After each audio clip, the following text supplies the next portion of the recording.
Silêncio para as equipes. Parabéns para a equipe verde, que está bem silenciosa. A equipe azul que se apresentou está um pouco agitada, mas vamos nos acalmar, porque agora é a vez da equipe vermelha. Quando a equipe vermelha chegar lá na arquibancada, também tem que colaborar com a equipe verde.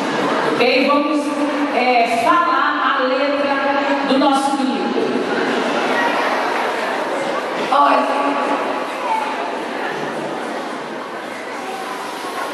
Fernanda, a sua auxiliar aqui.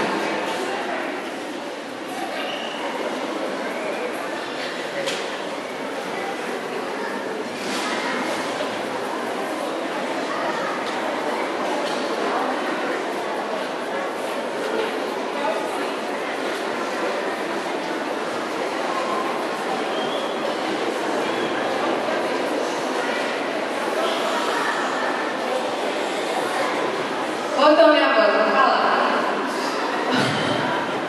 Não é perguntatório, vou falar, não significa assim. Eu sou de um time que é pura união, quando cai se levanta pela vibração. Eu sou de uma equipe que respeita quem que é, pela garra, pela força, minha equipe é o que é. Avante, guerreiros, com muito fervor, anunciando entre todos que o vermelho é vencedor. Guerreiros da paz, da força. Nós somos o vermelho e o vermelho campeão. Ganhando ou perdendo, é vermelho.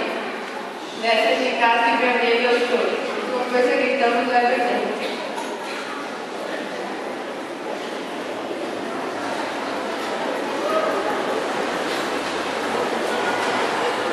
Essa é a letra, agora vamos ouvir o grito deles. Bem animado, viu, gente? Agora